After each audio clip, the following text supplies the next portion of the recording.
Welcome to More Than Just Bacon. I'm your host, Patrick Ryan. And this is a new format. I'm doing video now. This is considered we'll call it a reboot of sorts. I have, 11 or so episodes already posted. And,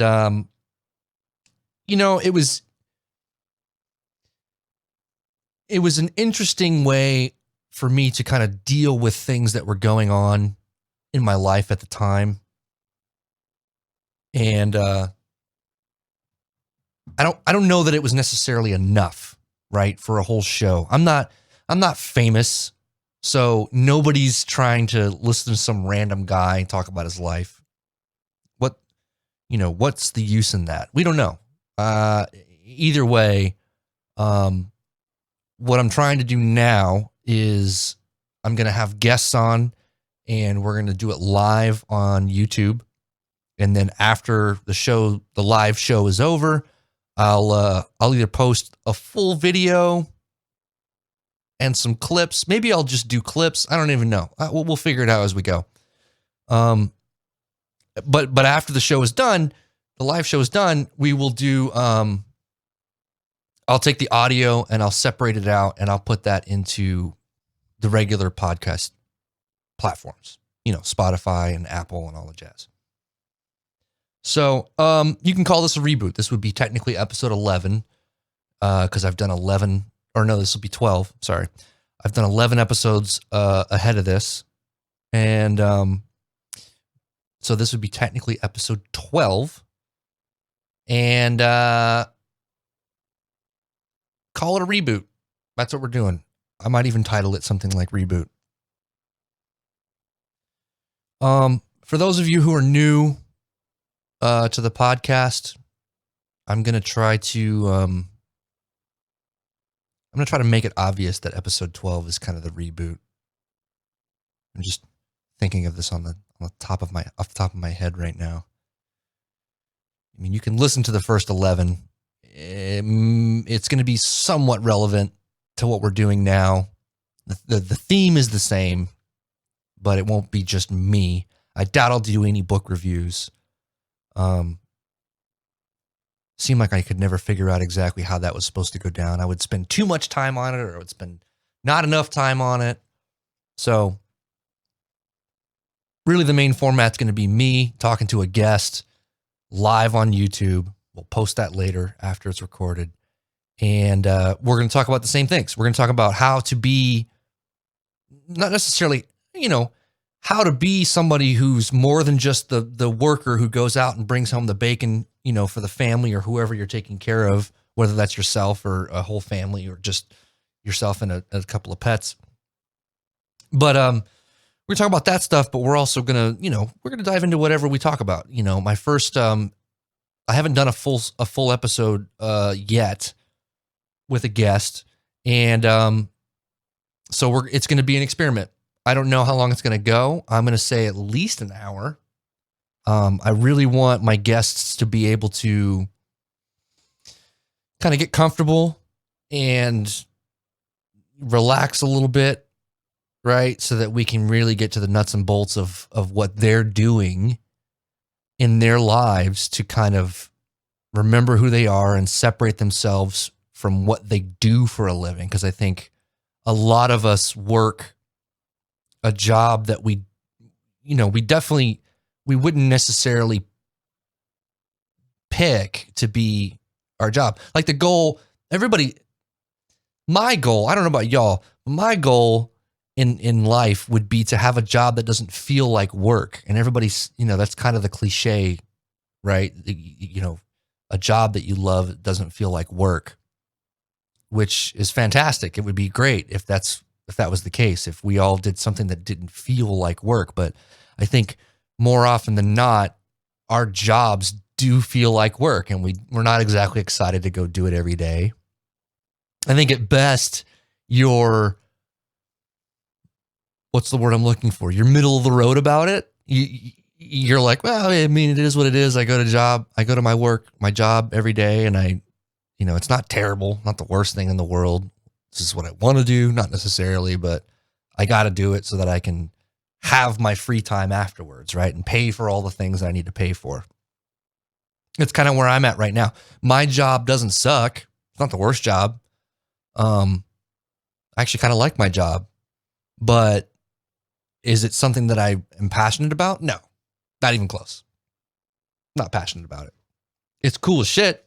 And I think the optimistic approach would be to find something to be excited about, right? And for me, that became a very high level outlook. So for me, I discovered, I mean, and I kind of always knew this, but it didn't really come into focus until I started doing this job. I've always really liked details. I like burying myself in details. And I mean, whether it's, graphic design or something with audio engineering or music, I love getting down to those tiny little details and focusing in on them and making sure all of them are good to go.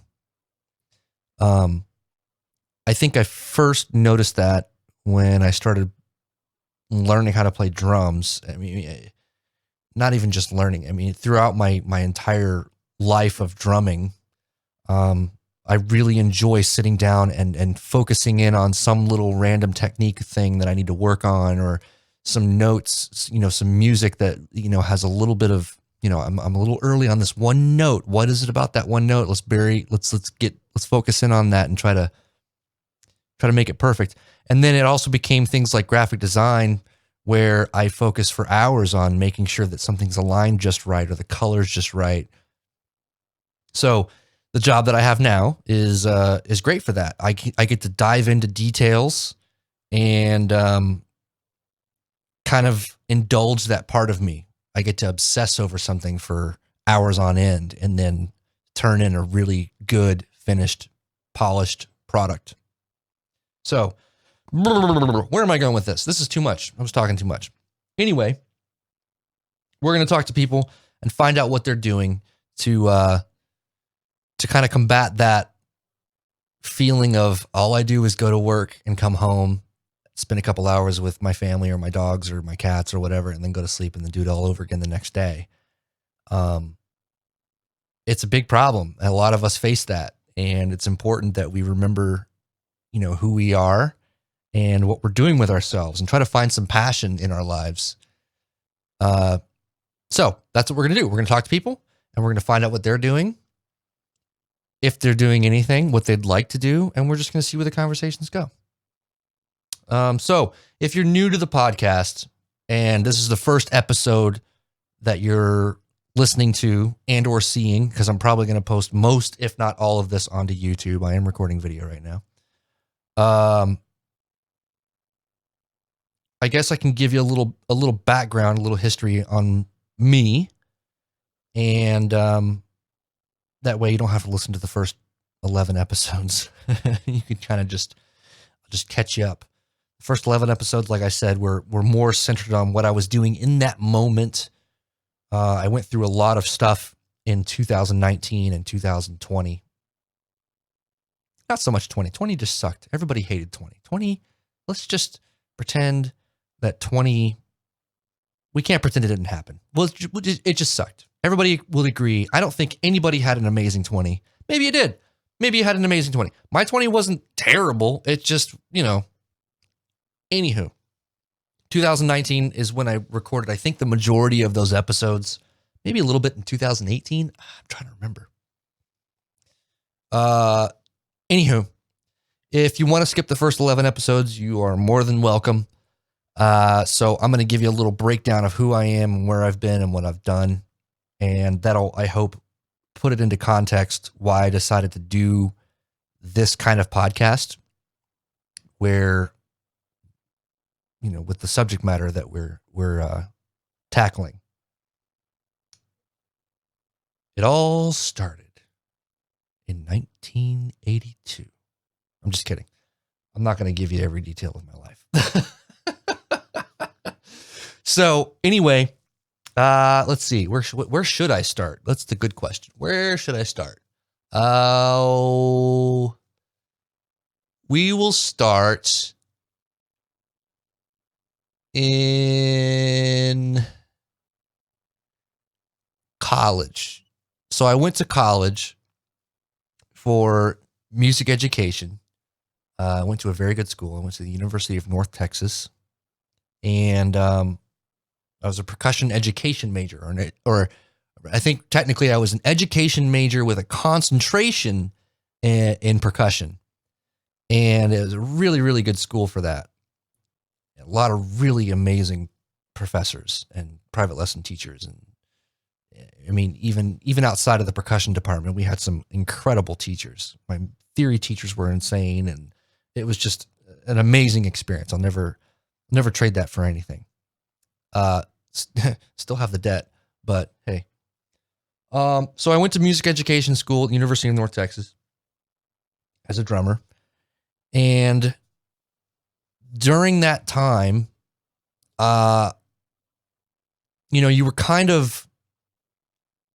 you were kind of falling behind the curve if you weren't teaching. So, right, if you're an education major and you weren't doing like private lessons, at least like teaching private lessons at a local high school or middle school, you were kind of fucking up, right? Like, yeah, you're going to get to your junior or senior year or whenever they do it, and you're going to do student teaching so that you can get the certification to be a teacher. But most everybody who was a serious education major was teaching private lessons or, working with a school district in some capacity. A lot of people were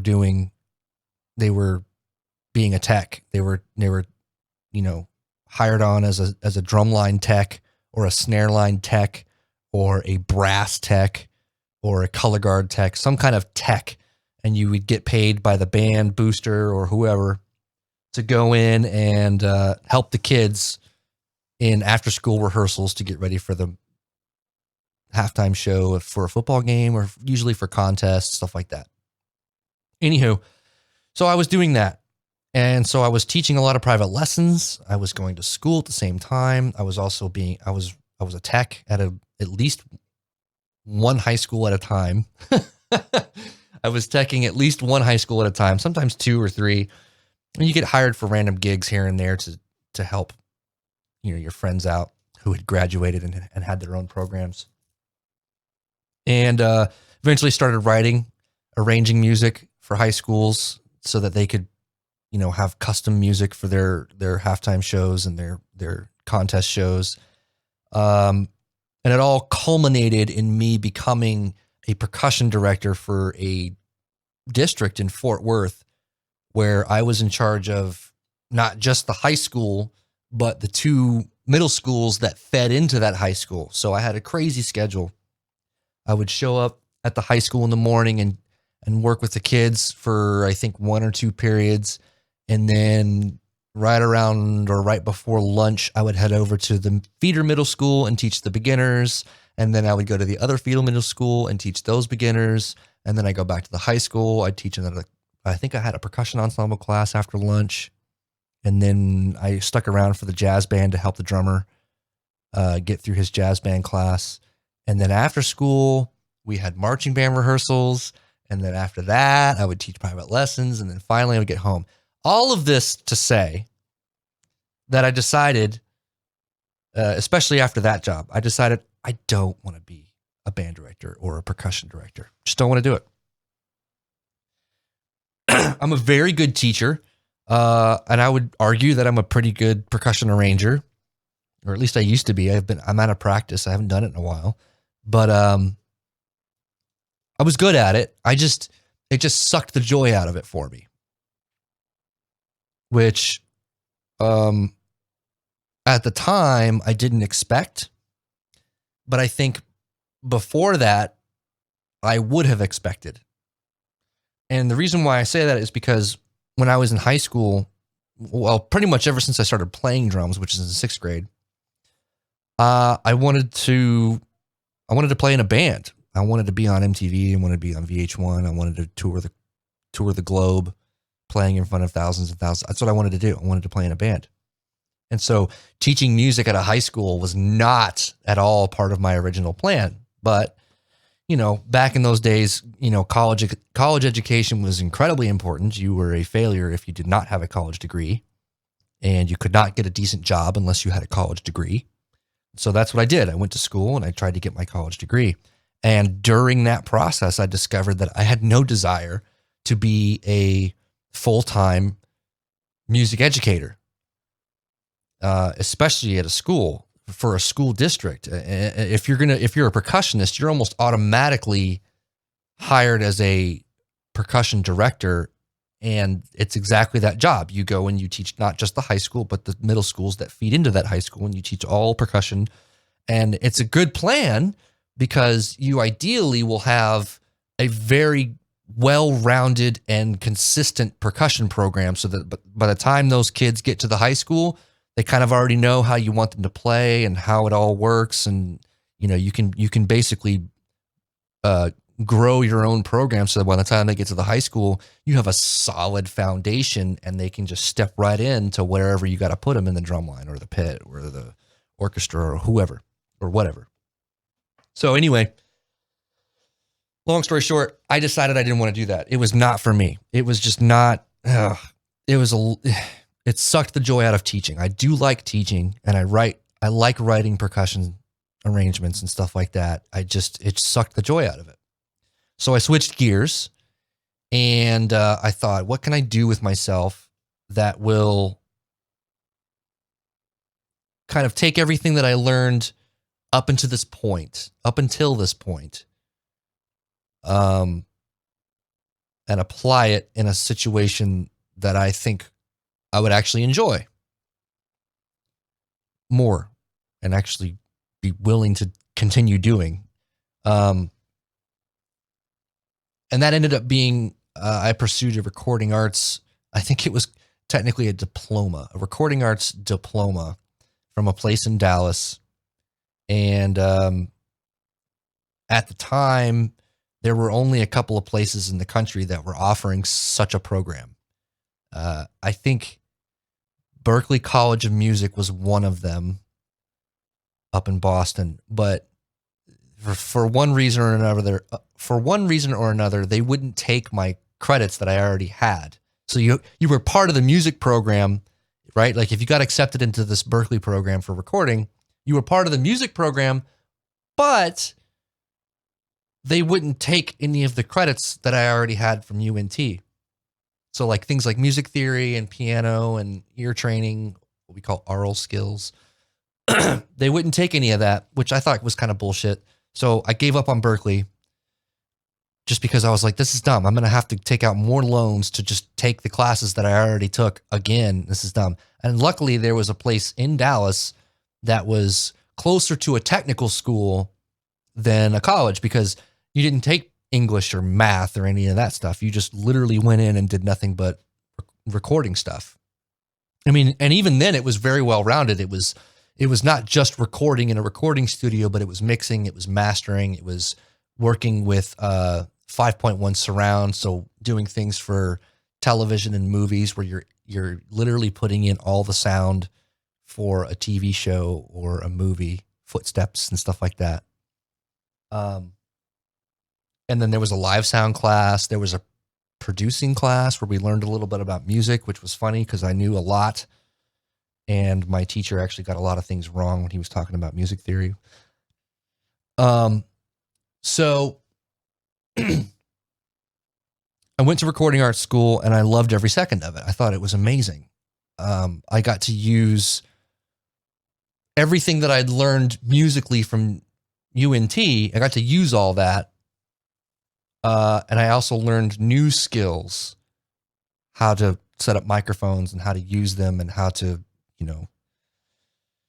compressors and limiters and gates and all that jazz. And it was incredibly fun. I enjoyed every second of it. I loved it. And the problem was that you couldn't just get a job in that field. You kind of had to be taken under somebody's wing, right? Like there was an old salty audio engineer at a recording studio, and you kind of walk in and say, I want to do your job. And you would kind of essentially become the studio bitch, where you would clean and you would go get coffee, and you were an intern technically. And a lot of times you were unpaid. And, he'd say, go get the Neumann U87 out of the closet. You'd run over there and get the U87, and you come back and he'd be like, get me 7 SM57s. You'd run over there and get, all right, now I need 14 mic cables. Okay. You run over there and get the mic cables. You were just a studio bitch and you were unpaid. And at this point I needed to get paid. So I ran around town and I put in applications for every single studio I could find, and nobody wanted to hire me because I didn't have any experience, and they scoffed at the schooling that I had. It didn't matter what school I went to. I could have gone to Full Sail and they still would have been like, at that time. Now it's probably a different story. And then also you didn't have, there was, podcasting didn't exist. The ability to record at home was kind of in its infancy, right? Like you could do it, but it was really expensive. Interfaces were super expensive. And if I can remember right, the only interface, well, there were multiples available, but the only one that was serious was made by M Audio, and it was super expensive because it came with Pro Tools. So anyway, it was just another, so the college thing was like a decision. I don't want to do this for the rest of my life. I don't find joy out of this. It was sucked out of it. Right. The teaching, the joy of teaching was sucked out of it by nature of the job. And then when I found something I really liked to do, it was just really difficult to get your foot in the door to be able to do that kind of work and make a living. So I sucked up my pride and got a couple of hourly jobs. I was slinging coffee at, I'll just say it. Who gives a shit, right? I was slinging coffee at Starbucks. And then I worked for a major music retailer. Worked for Guitar Center. And I was working in the pro audio department, which was cool. I told him, I was like, literally, I just came out of this place for school. I know all about the gear. Pretty sure I could do a really good job selling this stuff and building systems for people, all that. So that's what I did. I worked at Guitar Center and I worked at Starbucks. So I would work hella early in the morning at Starbucks, and then I would run after lunch. I would run over to Guitar Center and work the afternoons all the way until close. And during that time, I was trying to find bands to play with and other things to still be involved in music. And I found a band, and we played for probably at least a year, maybe 2 years. Really great experience. We put together an EP, and we got Stuart Sykes to produce it. I don't know if he necessarily produced it, but he definitely recorded us. We paid him to record us and put out an EP. And one of my friends got me into DJing, so I started doing that. I was running myself ragged, but I was having a great time. And so shortly after that, I met my now ex-wife, and we hit it off. We had a great time together, and we started a family. And once that happened, I took a look at my life and I thought, oh shit, I've got a baby on the way. I need to make sure that this kid is taken care of.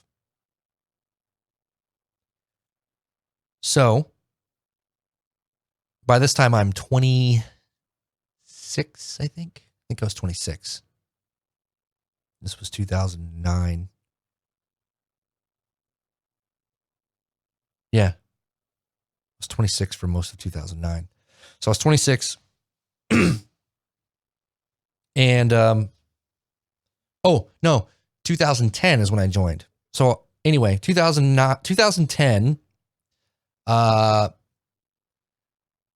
decided to join the Navy.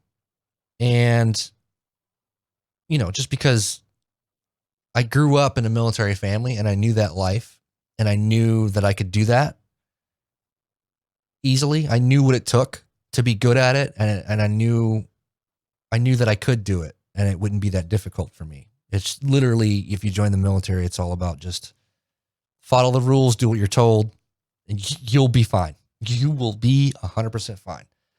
So I joined the Navy in 2010. That way I was providing my family with health insurance and a steady, predictable income and all the things that go along with that. And mind you, at the time, what was I doing? I was working at Starbucks. I was working at Guitar Center. I was DJing and I was playing in a band. Well, that was also around the time of the housing market bubble. And I remember, I think it was Starbucks was the first one to let me go. They did massive cuts in employment. At least in my area, they did. In fact, we no longer had an assistant store manager at every single store. They instead took one store manager and gave that person multiple stores to be responsible for. So it wasn't just me. It was assistant store managers. It was a lot of people that got cut. So we got cut. I lost one of my jobs. And then not long after, Guitar Center decided to give me the chop. And it was brutal. Once I lost that job, man, that hurt. I mean, I still had DJing and I was pulling no less than $250 a night DJing. That was kind of my bottom rate was $250 for 4 hours of work, but I was only doing 2. On a good week, I'd get 4 gigs a week. I had a couple of residencies, so I had at least 2 gigs a week residents. And then sometimes I would pick up another 1 or 2 a week, depending on who needed somebody to fill in their spot or something. But that work, if any of you have done it, is not stable for the most part. At least it wasn't then. You could literally show up at the club with all your stuff and the owner would be like, hey, we're going to try somebody else tonight. Oh, all right. I'll just pack up all my shit and drive home with my tail between my legs because now you're not going to pay me. I got rent tomorrow, but that's cool. You're going to try someone new tonight. That's fine. Thanks for the heads up, buddy. So anyway, joined the Navy because I knew without a doubt that I'd be getting paid 1st and 15th every single month. It would be a predictable amount. It may not be much, but it would be predictable. And I would have health insurance that was paid for. I didn't have to pay for that. So good to go, right? Set it up for the family. Head off to boot camp. And shortly after boot camp, my school that I was assigned, because I went in as an electronics technician. And the school for that is, I don't know what it is now, but at the time it was at least, I think they were saying it was at least 8 months of schooling just to be able to be considered an electronics technician. So I had to go to at least 8 months of school. And so I got out of boot camp. And because my school was so long, they let my then wife, she was my wife at the time, and my daughter, my newly born daughter, she was only 5-6 months old. They let them move up to Great Lakes, Illinois, with me while I was going to school, which is fantastic. And so when they did, we got a little apartment and I was able to come home every night and spend a little bit of time with them before I had to wake up and go back to work in the next day.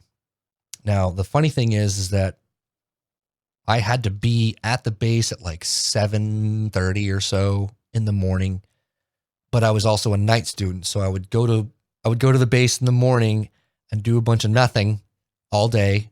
Nothing meaning sometimes nothing, but also, things like cleaning a building, we had a big snowstorm that year, and sometimes it was shoveling out other buildings or just shoveling the base, snow shoveling all day until it was time to go to school. And then I would go to school from like 4 to midnight or something. And then my wife would come pick me up, and because we only had one car, she'd come pick me up, take me home. I'd go to sleep and do it again the next day. Horrible. Just horrible. It's just a time suck. You know, it's great. It would have been fine if I was single, right? If I didn't have a family and I had nothing else to do, fine, whatever. You can have me all day. I don't give a shit. Got nothing to do. But I wanted to be with my family. So yeah, during that time in the Navy, it was interesting. I pretty much was unavailable by nature of the beast. And it didn't matter where I was stationed or what job I was doing. I was pretty much always unavailable to my family, or at least the threat of being unavailable was always there. It was always lingering, because when you're in the military, let's face it, they own you, and rightfully so. They've put a lot of money into you to train you up to be able to do your job. They're paying for your health care. They're doing everything for you. So it's fine. So during the Navy, I'll see if I can do this relatively quickly. During my time in the Navy, let's see. I got out of my training school. They called it A school, Electronics Technician A school. I got out of that in December of 2011, like mid-December. And before I even graduated that school, I had orders to my very first command, which I thought was dope. A lot of people had to sit and wait for their orders, sometimes months. They'd be sitting there waiting, doing nothing for months, waiting for orders. But I got mine before I even graduated, which was awesome. So I got my orders. My orders were to go to Toledo, Ohio, with a Maritime Expeditionary Security Squadron. What the hell is that? Well, it's basically anti-terrorism force protection. So on small little 34-foot boats. And in Toledo. And so I figured out that it was mostly reserves. Most of the people that were in that command were reservists. And so I show up. I've got all my stuff packed from Chicago. My wife, my daughter, my wife, we had conceived our son, our second child, while we were in Chicago. So she's pregnant at the time. She was pregnant with our son. We had a daughter, packed up all of our shit, and we drove. I rented a U-Haul and I drove us from Chicago to Toledo with our one car and a U-Haul. And I get there, and my boss, otherwise known as a leading petty officer, my LPO, we're literally unpacking the truck. This is middle of December, 2011. We're literally unpacking the truck. He's called a couple of guys from the command to come help us unload our stuff into the apartment, which was awesome. And he's telling me, he's like, hey, so if I were you, I wouldn't get too terribly comfortable here, because this command is shutting down at some point this year. I guess the Navy had decided that they didn't need as many MESRONs, Maritime Expeditionary Security Squadrons. They didn't need as many of those, which was weird because this was a new one. So they were setting up this command, but also shutting it down at the same time. Our building was like half built. I remember going to work, and our building wasn't even finished, and they were already talking about shutting us down. It was crazy. So anyway, I had orders to go to this place, and with those orders, I had to go to a school in Virginia for 3 months. Ugh. So I literally come out of a school where I'm spending 90% of my time away from my family, and I get to my first command in the Navy, and we literally spent Christmas together. Like, it was like a week and a half we spent together. I didn't have to really work that much. And then I was immediately sent to a school in Virginia for 3 months. No family. They don't get to go with you. And my wife and my daughter were in a city that we had never been to before. We didn't know anybody. So they decided while I was gone, they decided they were going to go back to Texas and hang out with our family because that's where we're from. We're from Texas. So I go from spending no time with my family to spending no time with my family. And before I even got back to Toledo after my school in Virginia, they had basically, the detailer had called and said, hey, we've got orders. Your command in Ohio is shutting down, which you know, and we have orders for you to go to Rhode Island. It's the same kind of command, same kind of unit. This one's not being shut down. I'm like, sweet. So I get to keep wearing the green camouflage because the Navy, not a lot of people in the Navy were wearing green camouflage at the time. I got to keep wearing that, which was dope. So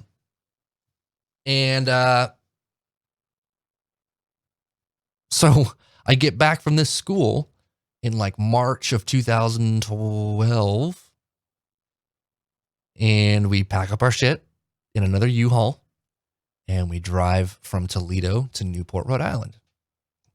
And when we get to Newport, Rhode Island, guess what? Another school. The Navy decided to send me to another school because they do that a lot. Like if you're taking a new command, if you're getting sent to a new command, a lot of times that command will send you to a school they think that you're going to need to be able to perform your job when you get there. So yes, I was an electronics technician, but they wanted to send me to a little bit more specific schools for job-related functions when I got to the new place.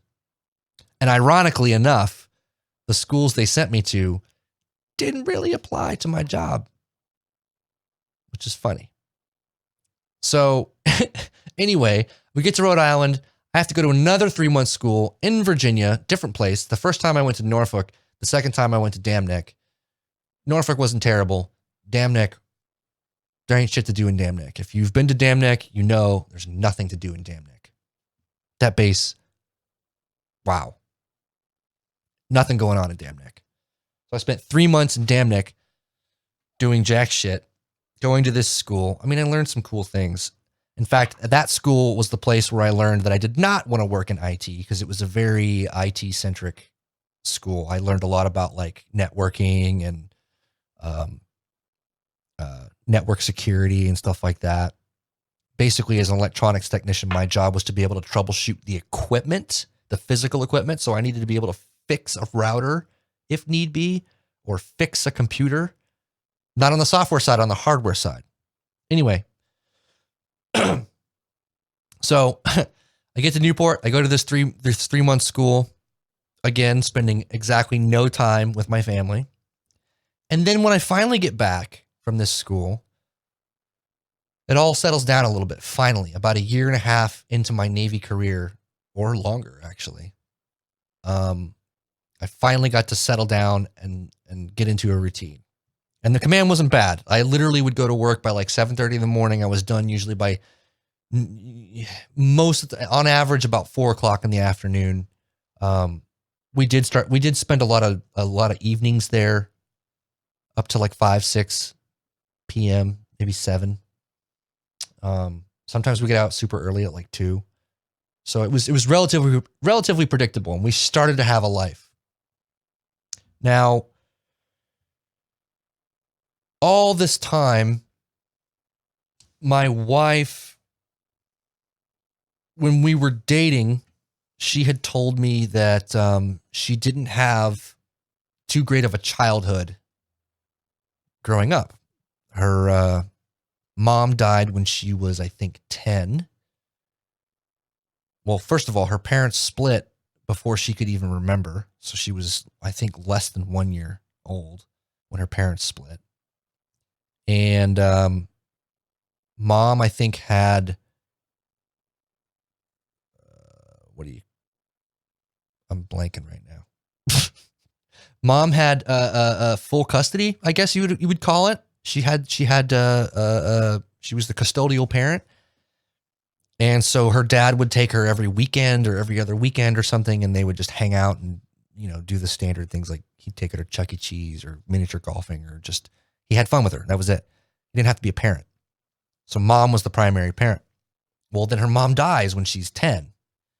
And all of a sudden, dad became the full-time guy, the full-time parent. He had never had to be a full-time parent, as far as I know.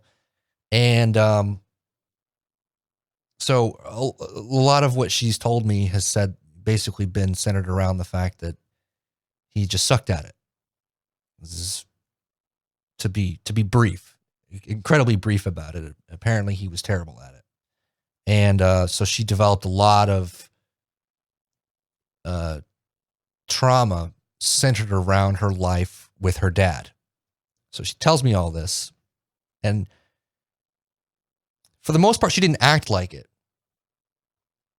You know, when we were together, she never, up until a certain point, she had some quirks, but I mean, it was just, to me, it was like anybody who had, something bad happen in their lives. It was just, it didn't seem, I mean, obviously it's not great. You don't want that in your partner. I mean, you don't want that for your partner, right? Like you don't want to be like, it sucks. It's like, oh man, I'm so sorry that you had that, but it didn't seem to be hindering her, if you catch my drift. For the first couple of years we were together, it didn't seem to be that big of a deal to her.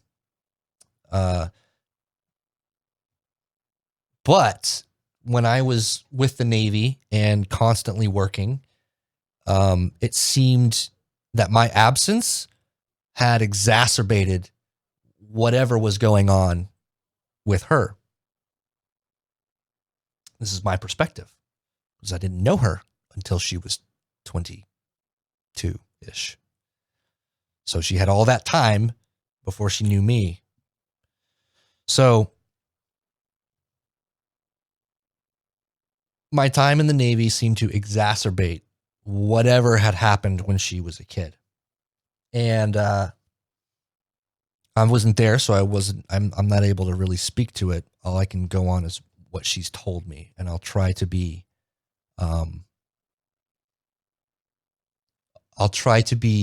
accurate and brief. Accurate to the best of my knowledge and brief. So I don't want to say things that are not true. But I will speak to my own perspective. So anyway, I was gone a lot, and I remember getting phone calls from her and text messages from her saying, she was having a hard time sleeping because I wasn't around. And again, these are things that you think, well, yeah, this is the person that I love, and this is the person that I want to spend my life with, and it's hard because they're not here, and I wish they were here, so it was hard to sleep. I never had a hard time sleeping because I always am a great sleeper. I will fall asleep like that. But it was hard. Like I didn't want to be away from her and my daughter. I didn't want to be away, and my son. I didn't want to be away from any of them. That was kind of hard, but it never affected me the way that it seemed to affect her. And so she said she had a hard time sleeping. She said she was having a hard time eating. This all started, I think, if memory serves, these kinds of messages to me started when we were in Toledo. The first time I was really away for an extended amount of time, other than boot camp. And so anyway, we got stationed in Newport. And when we got there, shortly after we got there, I think it was about a year after we got there, because we got there in 12. And in 2013, she kind of recognized that she had an eating disorder, and she wanted to tackle it. She'd always been really skinny, and she'd always been really picky with her food.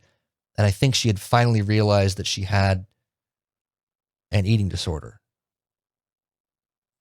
So luckily, being in Newport, Rhode Island, we were very close to Boston. And in Boston, more specifically Belmont, there's an incredible eating disorder clinic. And TRICARE, our insurance that was provided by the military, didn't cover everything. But after having like an intake interview, the people at the hospital believed that she needed to be there so much that they were willing to comp anything that TRICARE didn't cover. And so it was like literally she put in an application to go to this place, and within a couple of days she was admitted, and it was inpatient, and it was about 2.5 months. And so here I was going, this is fucking great. Like, I have a stable job. I've been able to, provide everything my family needs: food, clothing, health insurance, all the stuff. And because of all this, I'm able to help this person that I love get the treatment that she needs. And so she goes in, and it was really hard for all of us. I mean, it was hard for her to go into this place and stay there 24/7 and kind of face the things that she needed to face. And it was hard for me because I didn't have my support. She was gone. I didn't have my person to help watch the children while I'm at work and just manage the house with me. She was gone. So we did everything we could to see mommy as much as possible, because by then it was me and my son and my daughter, the three of us. My son was, I think, he had just turned 1 while she was in the hospital. We had his first birthday at the hospital. And my daughter was 2.5-ish.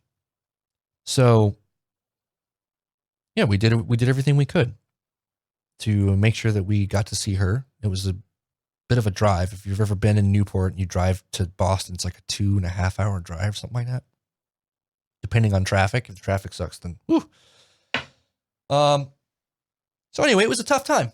And when she got back, after about 2.5-ish months of being at this clinic and facing the things that she needed to face,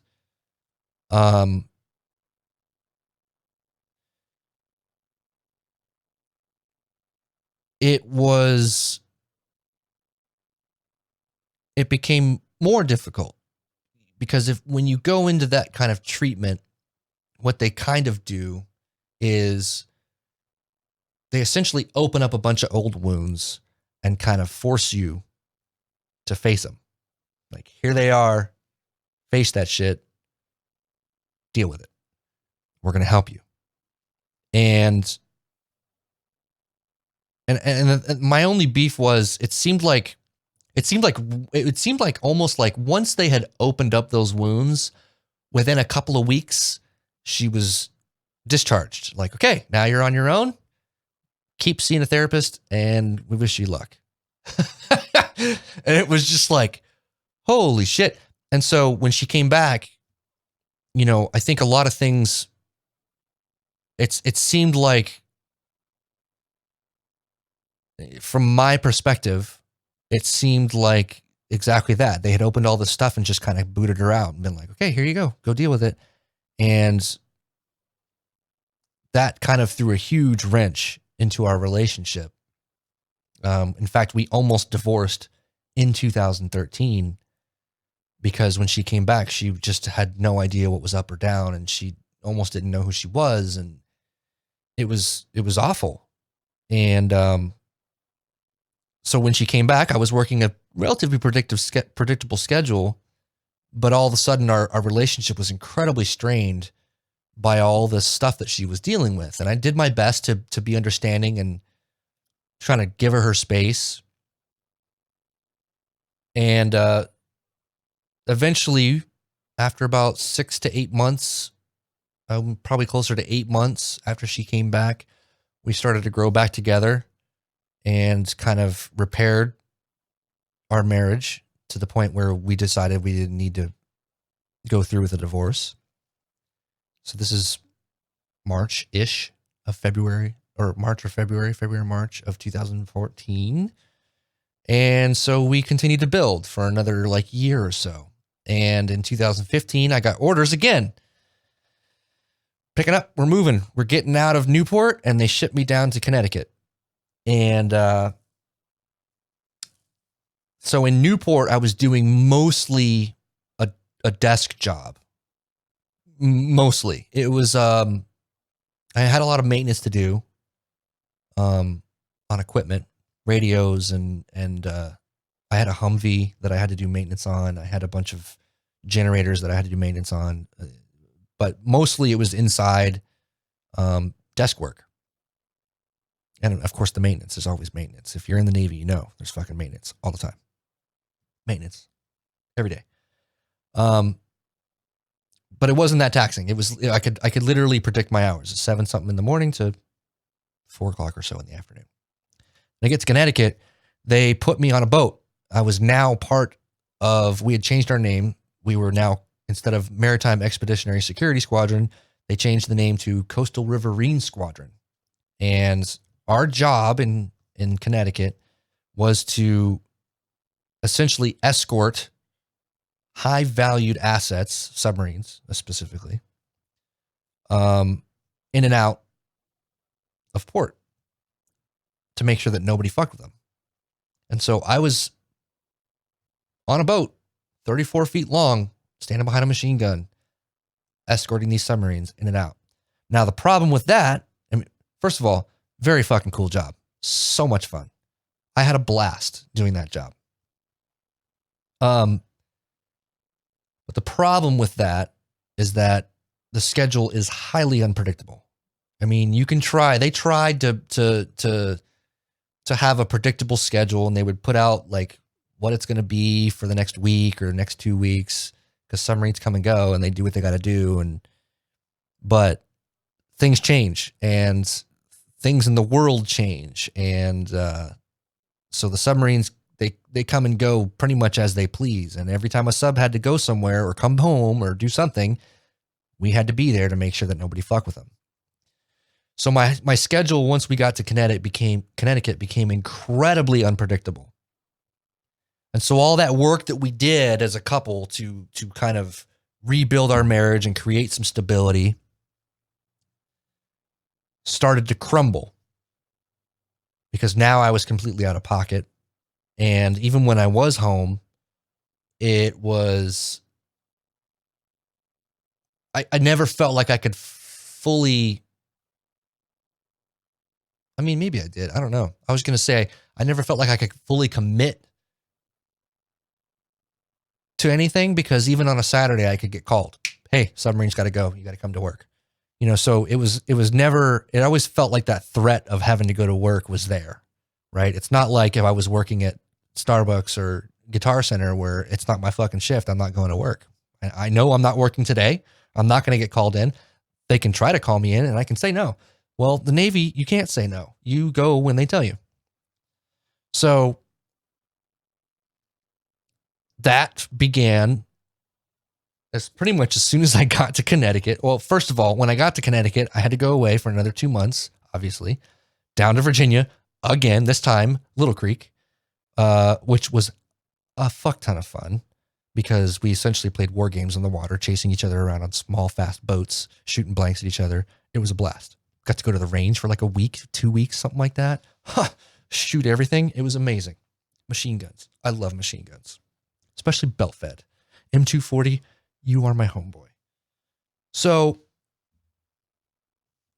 I go away again, and when I get back, it's the high op tempo of the command. It was just every day, work.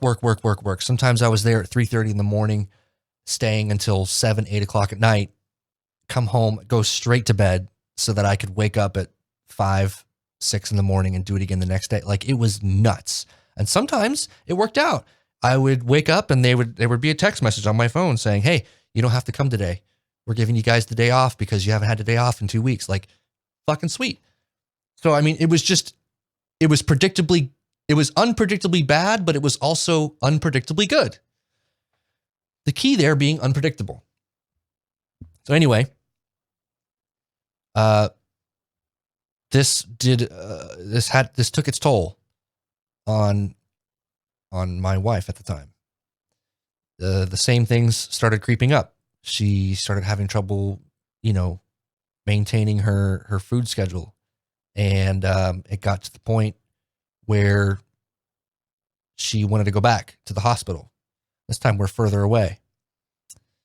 But it was good that she went back. She needed to go back. It was good. And it was the same story, except this time my schedule was not predictable. So it was even more difficult for both of us. I mean, she was going back for the second time, and I now really needed to figure out how to handle my life with two small children who, I think my daughter was school age. She was in school, but my son was not. So I really had to figure out how to juggle this insane work schedule with the kids and being able to go see mommy up way the fuck up in Belmont, Massachusetts, multiple times a week and on the weekends when we could. It was difficult. And so anyway, she spent 2.5, 3 months there again. And I don't remember what year this was. Was it 16? Came back and life was okay. It was not great, but it didn't necessarily suck. And I think by this point, personally, I was,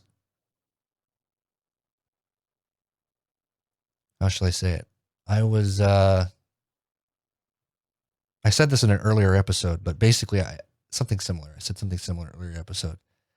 Essentially, over these years of working in the Navy and dealing with my personal life, my life was about everybody else.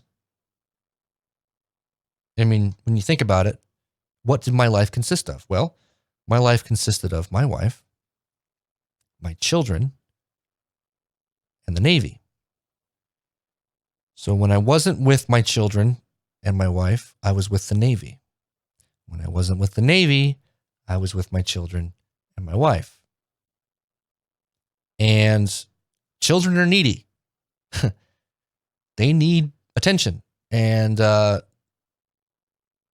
whether that's just the one parent or two parents, or three parents or four parents or however many fucking parents you have, they need that attention. And they need to feel that safety of the family, whatever the family looks like. They need to know everybody, and they need to have that, connection with everybody involved.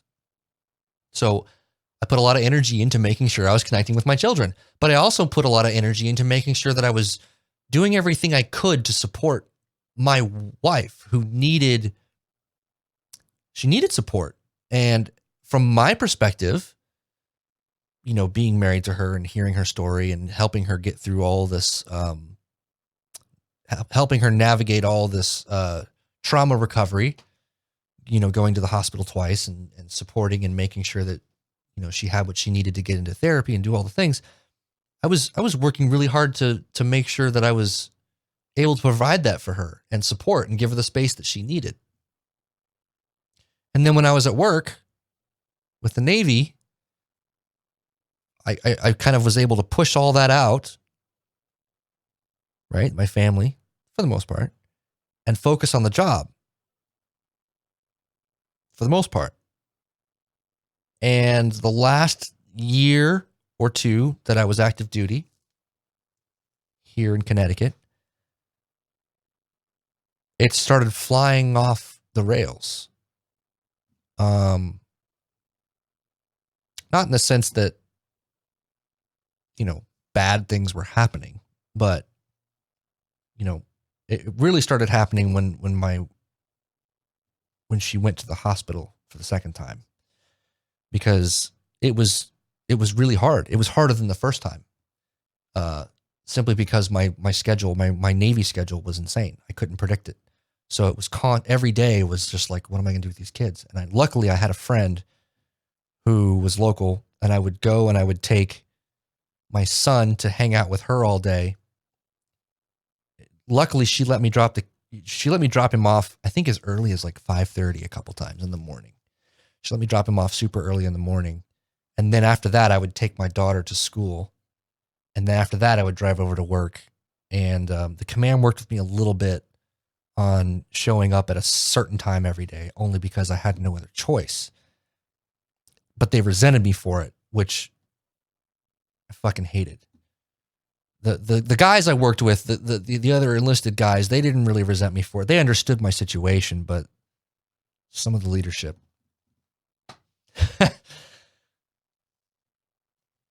I know the leadership has changed since then, but it was tough, to say the least. And all that stress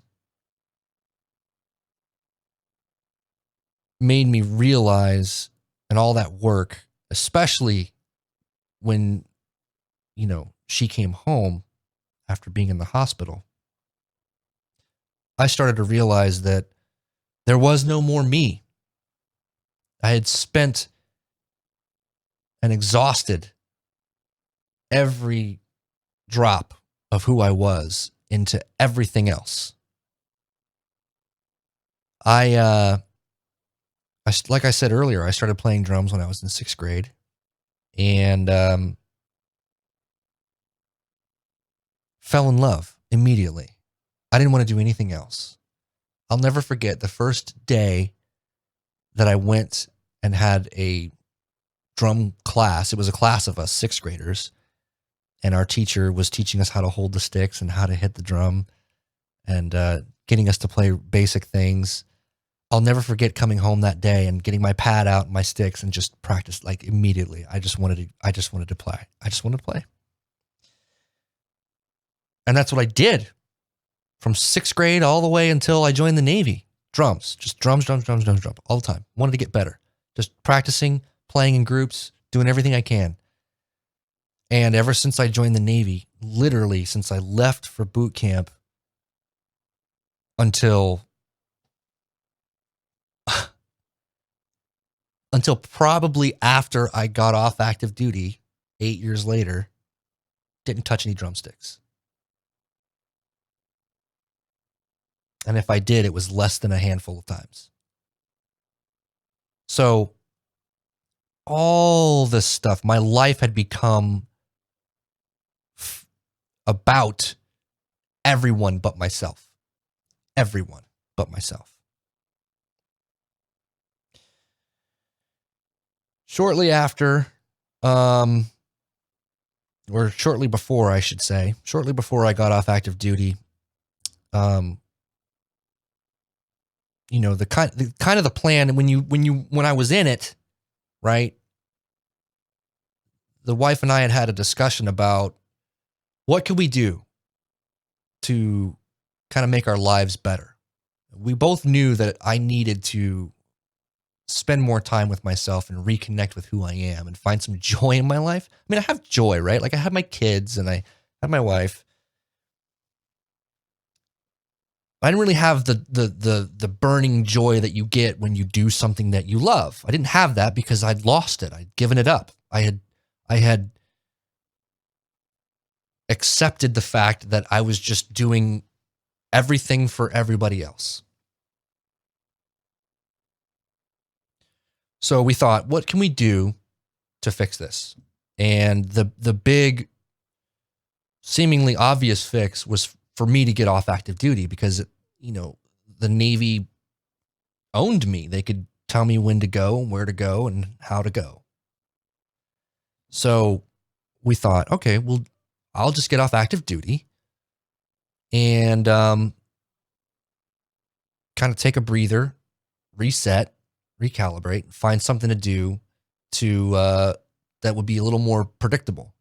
That way my time can be predictable. That way I can have a specific and predictable amount of time with the family, and I can try to find things that I want to do and kind of come back to myself and remember that I do have passion and that my life is more than just bacon. So that's what we did. I got off active duty and spent some time going to school. I went back to college for a little bit, and it didn't seem to fix anything. And I don't think, looking back on it, I don't think it's because I didn't try. I don't think it's because nobody tried. I think it actually worked. to be quite honest. I think that when I got off active duty, it did exactly what it was supposed to do. It let me remember who I am and what I'm about.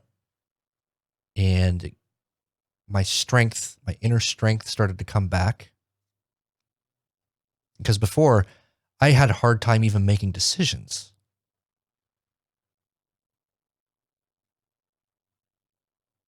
Because I had given up so much of who I was that when faced with a decision, it was just like, it was like an all stop. I would just be like, and I would think about it, and I would think about it, and I would think about it. Eventually, it would just, the time for decision making would pass, and it would just be like, oh, well, I didn't, fuck, sorry. That was one of the signs that I took to be like, oh shit, I gotta change something, because I'm to the point where I can't even make decisions. I mean, yeah, I can make decisions like what to eat that day, but like big decisions, it just, especially at work, started becoming, my personal life started interfering with my work. And I couldn't concentrate, stuff like that. Anyway, getting off active duty did exactly what it was supposed to do. Reset me. It gave me the breathing room to kind of shake it off and remember who I am. And it must have been a year, maybe not even a year after I got off active duty. It wasn't even maybe, I can't remember how long it was. I don't even think it was a whole year. She hit me. She not hit me physically, but she, I say she, but I think technically we both decided that divorce was what we needed to do. And it was both a very difficult decision and a very easy decision. Difficult in the sense that I'd spent the past almost 10 years putting everything I had into helping and supporting and encouraging, this person to help them find who they are and get them what they need so that they can be the healthiest version of themselves. And it was also the easiest because almost the same thing, right? Like it was the result. I knew that I had done everything I could. So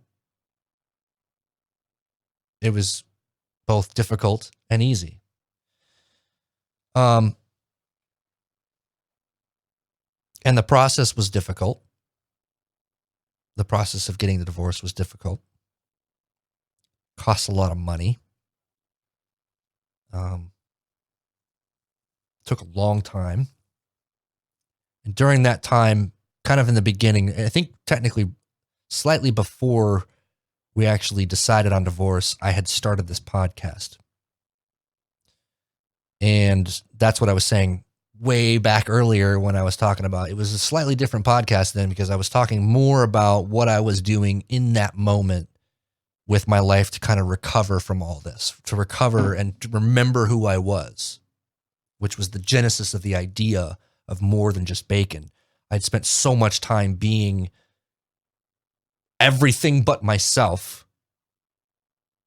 that I'd forgotten. And so that was the point, was like to figure out who I was and kind of come back to that. Well, it came back very quickly. And I think, I've said this before, I think that's a testament to the way I was raised. I was raised in a very, very healthy home where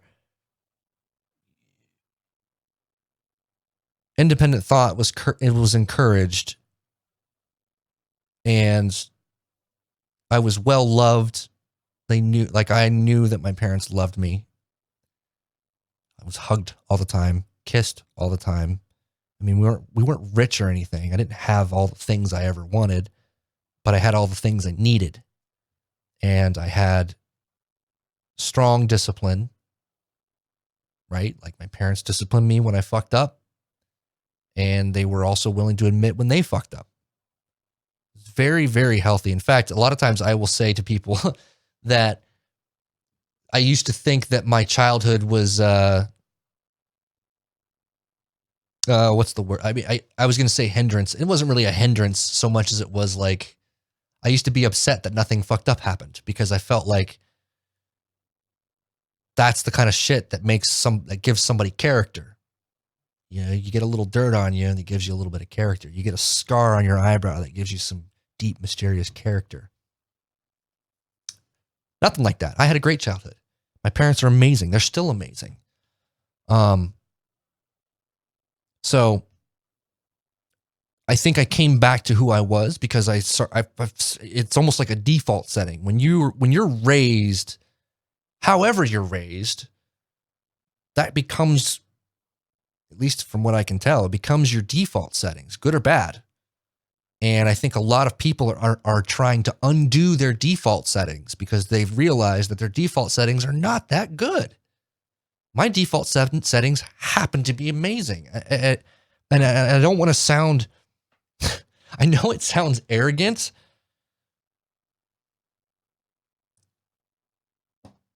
but it's just not. I'm not arrogant about it. It's just a statement of fact that nothing bad happened, and I am 100% confident in my ability to be empathetic to my fellow humans and be a good listener and do my best to understand. It's a testament to the way I was raised. So I came back to my default settings relatively quickly and went through the divorce, which was difficult, but I got through it. And now we have shared custody of the children. We have a 2-2-3 schedule. So they switch homes. The kids will switch homes every Monday, Wednesday, and Friday. Today's Tuesday. I get my kids back tomorrow, Wednesday, and they will be here till Friday afternoon. She will have them for the weekend. And then I get them back Monday, so on and so forth. So, long-winded story. If you made it through, great. If not, that's fine. This is a test episode as much as it is a reboot. I'm testing the video. I'm testing the new audio setup. I'm testing a lot of things. So I haven't I've done a little bit of a test for the live show. But the true test will be next Thursday. I have my very first guest booked. Before I get to that, let me just wrap up all the life shit. So, got out of the Navy. In the middle of the divorce, I started a new job, which is great. I needed it. It's predictable. It's stable. My hours are very predictable. Although we've had to adjust because of the whole COVID thing, and I work from home now. So it's been, plus the kids and the divorce and the custody and all this. It works. I have time to do things like this. I'm literally in my house by myself. It's 7:45. I have time. I had stopped working today at 4. So good to go. Anyway, where was I going? Oh, the divorce, started a new job, got through COVID, been handling the shared custody with the ex. It's been going all right. And, I think that just about catches everybody up. I've been working. I've been hanging out with my kids. I've been preparing to do this podcast, getting all the stuff together, preparing for the relaunch. Did a little bit of rebranding. You can see the logo's changed a little bit. The album art cover has changed. I've done a lot of the research trying to prepare to stream live on YouTube. I thought I was going to do it on Twitch for a while. I don't think that's the platform for me. I think for a number of reasons, Twitch is great for gamers, and I know they have a podcasting section and just chatting and all that stuff, but I think the big glaring problem with Twitch is that there's no discoverability. So in order to be successful on Twitch, I'd have to have YouTube content anyway. So because YouTube algorithm, you can be discovered, like your posted videos, your backlog, your clips, whatever you have that's posted, people can watch that 24/7. I don't have to be live for that. Twitch, you got to be live. Anywho, I digress. YouTube is my channel, is what I'm doing. I'm streaming on YouTube. It's not going to be Twitch. So yeah, it's been an interesting couple of years. And, so I'm finally getting around to doing these interviews with people. And I think that's going to be the bulk, I think, of the podcast going forward. Is going to be interviews with people. Like I said, we're going to do them live, and then I'll post it later on the podcasting platforms like Spotify and all that stuff. So you'll be able to catch it live if you're able to. If not, don't worry about it. So with that, my very first guest will be a good friend of mine that I served with in the Navy here in Connecticut. We were both at this crazy command together. What an amazing guy. He came in as a second class. If you don't know what that means, a second class petty officer second class. He came to the command as a second class, and he left as a first class, running the shop as the LPO. Outstanding human. Amazing barbecue. Oh my God. We will plug his business when he's on. The business is called Right Way Hideaway Barbecue. He's just starting out, so go easy on him. But we'll talk about that, I'm sure, when he's on. That'll be next Thursday. What day is that? Let me pull out my calendar. Next Thursday, the February 25th.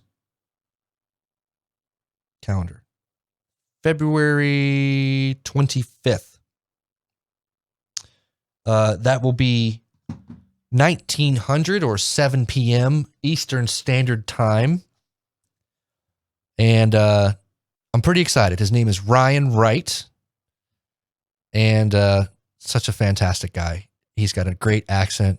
He's a sexy motherfucker. It's going to be a great chat. I'm so looking forward to it.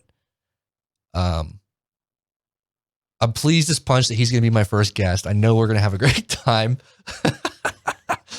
I got a couple other people lined up. Well, not quite lined up. I'm working out the scheduling for some people. I've talked to a couple of people who are interested in being on. If you know anybody, or if you yourself want to be a guest, just hit me up. You can hit me on Instagram, More Than Just Bacon. Or you can find me on my personal one. It's Patrick Ryan, PADDRICRYAN. That's both. So Instagram, Patrick Ryan, or More Than Just Bacon. You can email me at morethanjustbacon.com. Make sure you subscribe to all the things. So where you get your podcast, whether that's Apple or Spotify, I think definitely I'm on SoundCloud. I paid for it again this year, so I'm on SoundCloud. I think I'm on Stitcher still. I'm gonna have to look into this. I haven't made a post in a while, so I'm gonna make sure, and probably on Google Play as well. I'm almost certain I'm still on Google Play, so I'll make sure that I'm on all the platforms that you need to find me on. Subscribe on YouTube. Hit the alert button so that you know when I'm broadcasting, when I've posted a new video, something like that. I'm going to try to do, for the interviews, I think I might do, I don't know if I'm going to put the whole episode up. Maybe I will. But I definitely want to try to put highlights up. Funny moments or interesting topics or something like that. I'll put little clips up. I'll put something up, little bite-sized chunks. And if you catch the whole stream, awesome. If you don't, then it'll be posted on the podcasting things. You can hear it. there's going to be content rolling out. I think I'm going to do live videos every other week. The way it works out with my kids' schedule, like right now is a Tuesday. I could go live on Tuesday every other week, but I've scheduled Ryan for Thursday of next week. So Thursday it is. So it's going to be every other Thursday. I will do a live stream with a guest. Maybe on Tuesdays, I'll do like a just chatting with anybody who happens to show up into the stream. Who knows? We're playing this by ear, and it's an experiment. All the people I've seen that are doing live streaming and YouTube and all that stuff, their first advice is just fucking get started. So here I am getting started. So thank you for listening and watching. Stay tuned. Make sure you subscribe on all the things so you can be updated. Follow me on Instagram, More Than Just Bacon. Actually, I don't know if I'm going to keep using that. More Than Just Bacon. Follow More Than Just Bacon. See, this is all just a giant experiment. Follow me at More Than Just Bacon on Instagram. Also follow my personal one, Patrick Ryan, PADDRICRYAN. Either one or both of those will keep you updated. And again, if you want to be a guest or know somebody, you want to recommend somebody for being a guest, email me morethanjustbacon@gmail.com. And I think that's about it. Call it good. Let's pack it up and have a good week, good couple of weeks, and try to notice yourself.